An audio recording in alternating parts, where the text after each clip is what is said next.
Pakistan affairs کی جانب سے السلام علیکم۔ یہ ہماری خصوصی ویڈیو ہے 28 مئی یوم تکبیر کے موقع پہ، وہ دن جب پاکستان نے کھلے عام اپنی ایٹمی قوت کا اظہار کیا۔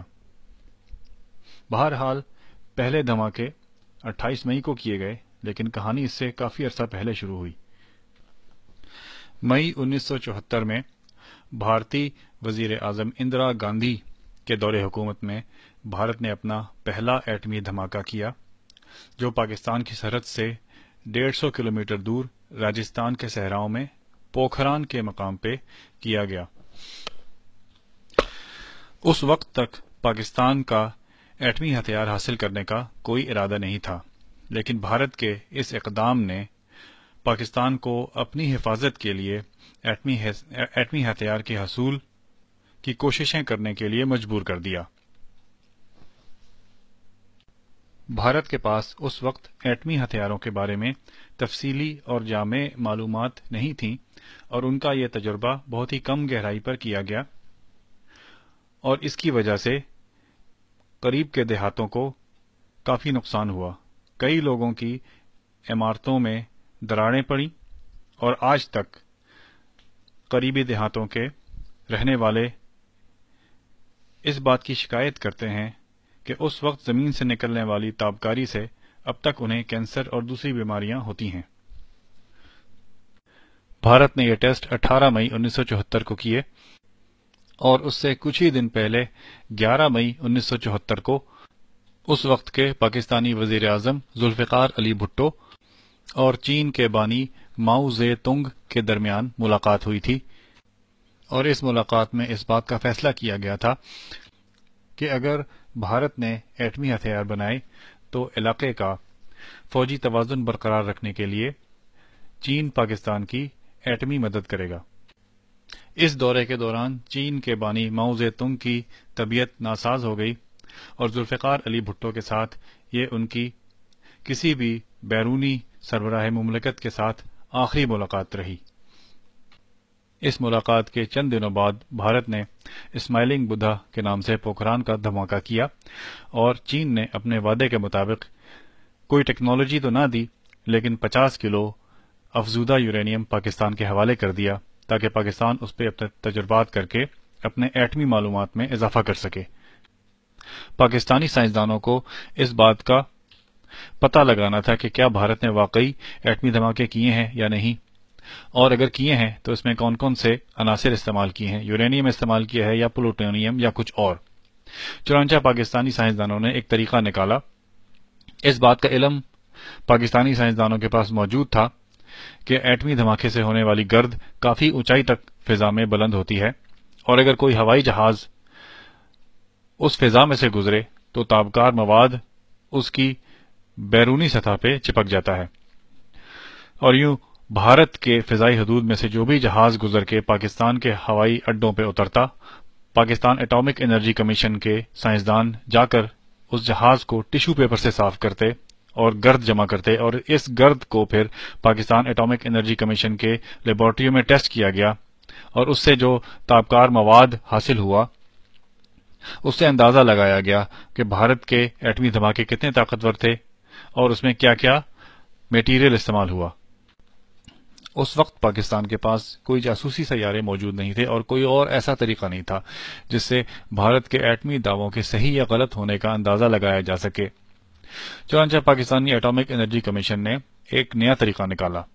پاکستان کو اس بات کا اندازہ ہو چکا تھا کہ بھارت نے اپنی کم علمی کی وجہ سے دھماکے کافی کم گہرائی پہ کیے ہیں، اور اس سے کافی سارا ایٹمی مواد اور تابکار مواد فضا میں بلند ہوا ہے۔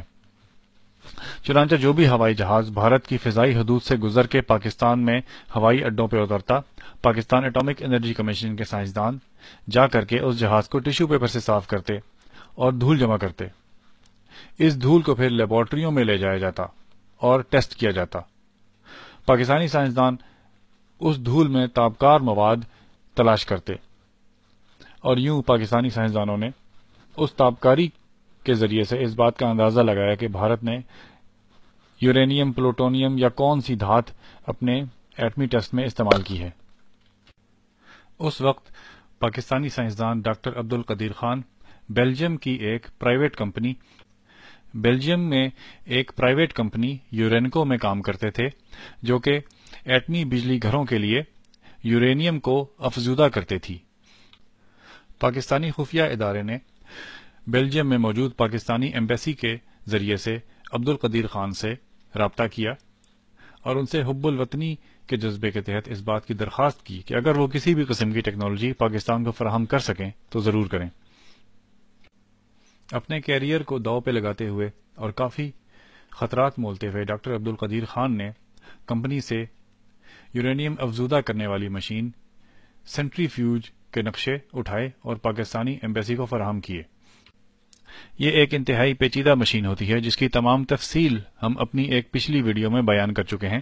پاکستانی سائنسدانوں کے پاس نقشے تو آ گئے، لیکن عبدالقدیر خان کی سربراہی میں اس مشین کو پاکستان کی ضروریات کے مطابق بنانے میں پاکستانی سائنسدانوں کو کئی اور سال لگے۔ تمام پروجیکٹ کے لیے فنڈز کی ضرورت تھی، لیکن ساتھ ہی رازداری رکھنا بھی ضروری تھا۔ چنانچہ حکومت پاکستان میں ایک انتہائی محب وطن اور قابل اعتماد شخص سے رابطہ کرنے کی ضرورت پڑی، اور وہ تھے غلام اسحاق خان، جو اس وقت اعلیٰ عہدے پہ فائز تھے اور بعد میں بھی اعلیٰ عہدوں پہ فائز رہے، اور انہوں نے پورے ایٹمی پروگرام کے دوران رازداری کے ساتھ فنڈز کی فراہمی کو یقینی بنایا۔ 1976 میں سرگودا کے قریب کیرانہ کی پہاڑیوں میں سرنگوں کی کھدائی شروع ہوئی۔ سرنگوں کی کھدائی کا یہ کام افواج پاکستان کے انجینئرنگ ادارے FWO کو سونپا گیا۔ ان سرنگوں کی کھدائی کا مقصد انتہائی چھوٹے پیمانے پہ ایٹمی ٹیسٹ کرنا تھا۔ سرنگوں کی کھدائی کا یہ کام صرف رات کے وقت ہوتا تاکہ امریکی جاسوسی سیارے اس کام کو نہ دیکھ سکیں اور انہیں کوئی شک نہ ہو۔ اس دوران ایٹم بم کی ڈیزائن کا تھیوریٹیکل کام اور میتھمیٹکس ایک اور ایٹمی سائنسدان ڈاکٹر منیر احمد خان کر رہے تھے، اور تمام ایٹمی پروگرام کے یہ مینیجر بھی ہوا کرتے تھے۔ اور ایک دوسرے ایٹمی سائنسدان ڈاکٹر سمر مبارک مند نے ایسے آلات بنائے اور سرنگوں میں لگائے جن کے ذریعے سے پاکستان کے کیے جانے والے چھوٹے پیمانے کے ایٹمی ٹیسٹ کی مانیٹرنگ ہو سکے اور ڈیٹا جمع کیا جا سکے۔ 1983 میں سرنگوں کی کھدائی کا کام مکمل ہوا اور ٹیسٹ کا آغاز ہوا۔ پاکستانی سائنسدانوں نے نیوٹرون جنریٹر، یا وہ آلہ جو کہ تیز رفتار نیوٹرون پیدا کر سکے اور بھاری یورینیم یا پلوٹونیم کے ایٹم پہ نیوٹرون مار کے ایٹمی عمل شروع کر سکے، اس کا تجربہ کیا۔ یہ تجربات بھی صرف رات کے وقت ہوتے اور سورج نکلنے سے پہلے تمام آلات کو چھپا دیا جاتا۔ سرنگوں کے اندر ٹیسٹ کرنے کا مقصد یہ تھا کہ کوئی بھی تابکاری باہر نہ نکلے اور عوام کو اس سے کوئی نقصان نہ ہو۔ یورینیم کے اوپر نیوٹرون مار کے اس بات کا اندازہ لگایا گیا کہ ایٹمی ری ایکشن شروع کرنے کے لیے کتنی طاقت کے نیوٹرون چاہیے ہوتے ہیں اور یورینیم کی کتنی مقدار چاہیے ہوتی ہے۔ ڈاکٹر سمر مبارک مند کے ڈیزائن کردہ آلات تمام ڈیٹا جمع کرتے رہے۔ اس کے علاوہ ایٹم بم کے مختلف ڈیزائنوں پہ بغیر دھماکہ کیے تجربات کیے گئے۔ بغیر ایٹمی دھماکہ کیے ان ایٹمی ٹیسٹوں کو کولڈ ٹیسٹ کہتے ہیں۔ اسی دوران امریکیوں کو شک ہو گیا اور حفظ ما تقدم کے طور پہ جہلم کے قریب کالا چٹا پہاڑ اور بلوچستان میں چاغی کے مقام پہ بھی سرنگیں کھودنے کا آغاز کیا گیا۔ اور یوں پاکستان ایٹامک انرجی کمیشن نے 1983 سے 1990 تک 7 سال کے عرصے میں ان 3 مقامات پہ کل 24 کولڈ ٹیسٹ کیے، جس میں ایٹم بم کے ڈیزائن کے مختلف اصولوں کا اندازہ کیا گیا اور ایٹم بم کا ڈیزائن مکمل کیا گیا۔ بھارت کو اس بات کا اندازہ ہو چکا تھا کہ پاکستان بھی ایٹم بم بنانے کی بھرپور کوشش کر رہا ہے، لیکن چونکہ مکمل رازداری رکھی گئی تھی، اس لیے بھارتی خفیہ ایجنسیوں کو پاکستان کی ایٹمی پروگرام کس حد تک آگے جا چکا ہے اس بات کا مکمل اندازہ کبھی نہ ہو سکا۔ اور یہی ایک وجہ ہے کہ 1971 کے بعد سے پاکستان اور بھارت کے درمیان بڑے پیمانے کی کوئی جنگ نہ ہو سکی۔ ایٹمی جنگ کے خوف نے امن کو برقرار رکھا۔ 1989 میں پاکستان کے پاس ایک بنیادی ایٹم بم کا ڈیزائن تو آ گیا تھا، لیکن اس وقت پاکستان کے پاس تابکار مواد بنانے کی صلاحیت موجود نہیں تھی، اور ساتھ ہی پاکستان کے پاس کوئی میزائل نہیں تھا تاکہ جنگ کی صورت میں بھارت کے اوپر ایٹم بم فائر کیا جا سکے۔ اور یوں 1989 میں ہتف سیریز میزائل کے تجربات شروع ہوئے۔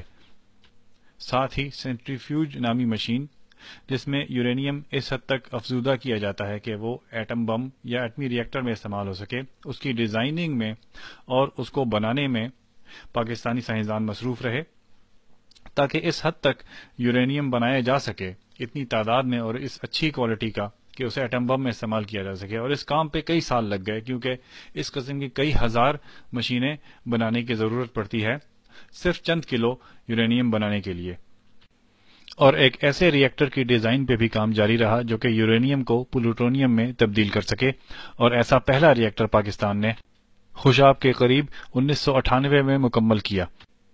1984 میں ڈاکٹر سمر مبارک مند کے زیر سربراہی ایک الیکٹرانک ریسرچ کا ادارہ اسلام آباد میں قائم کیا گیا جس کا نام تھا مارگلا الیکٹرانکس.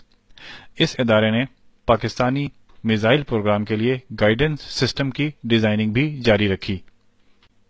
سپارکو کے سائنسدانوں نے مایا اور ٹھوس ایندھن سے چلنے والے راکٹ انجنوں کے پہ تجربات جاری رکھے جو میزائلوں میں استعمال ہو سکے.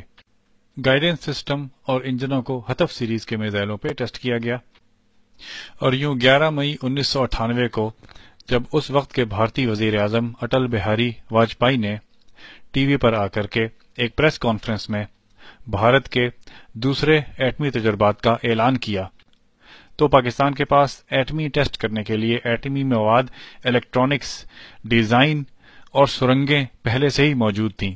یہ تصویر ڈاکٹر عبدالقدیر خان کی چاغی کی سرنگوں سے باہر نکلتے وقت کی ہے جب پاکستانی سائنسدانوں نے جلد بازی میں چاغی کے اندر الیکٹرانک آلات لگائے اپنے ایٹمی ٹیسٹ کرنے کے لیے.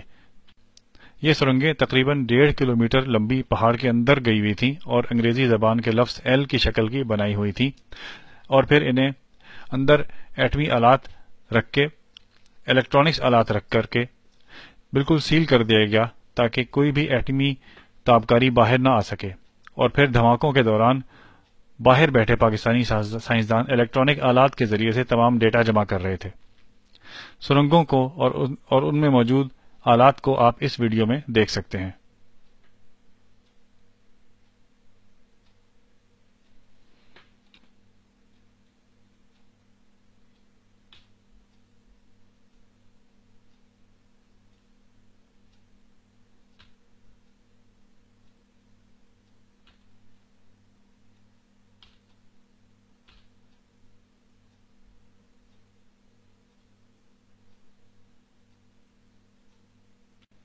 دنیا کے بڑے بڑے نیوز چینلز نے بڑے حیران ہو کر کے یہ خبر دی کہ بھارتی ایٹمی دھماکے کے چند ہی دنوں بعد پاکستان نے بھی جواباً کئی ایٹمی دھماکے کر دیے، لیکن یہ کام تو کافی سالوں سے جاری تھا.